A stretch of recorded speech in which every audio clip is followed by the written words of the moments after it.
NIMS county, so దాంట్లో invest చేయాలనుకున్న వాళ్ళ కోసం ఏం చెప్తారు ఫైనలీ? నిమ్స్ కౌంటీ అనేదండి very near to the highway, around ఒక 300 meters from the highway.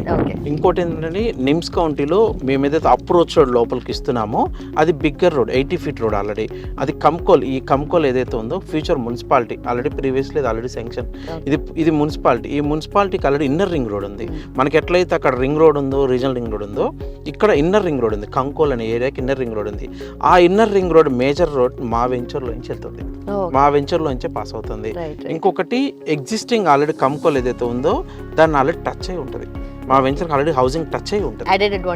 Advantage immediate construction చేసుకోవాలని వాళ్ళు చేసుకోవచ్చు. మోర్ ఎవర్ ఏదైతే రోడ్ ఉందో బిగ్గర్ రోడ్, 100 feet రోడ్ అది.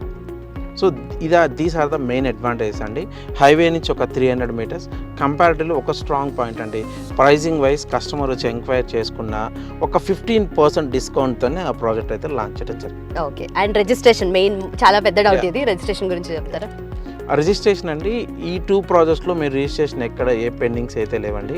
Customer on own choice. ఇప్పటివరకు నేను కస్టమర్ జనరల్గా వీక్లీ వన్స్ ఒకసారి ఏ కంపెనీ అయినా రిజిస్ట్రేషన్ అనేది ప్లాన్ చేస్తాయి. బట్ నేను ఈ 2 వెంచర్స్లో కస్టమర్కి ఏదన్నా మంచి రోజు అంటారు, చాలామంది మంచి రోజు చూస్తారు, ఆ రోజు వచ్చినా కూడా ఆ రోజు కూడా మేము రిజిస్ట్రేషన్ పెట్టాము. సో థర్డ్ ప్రాజెక్ట్ కూడా సేమ్ అట్లే కంటిన్యూ చేస్తామండి.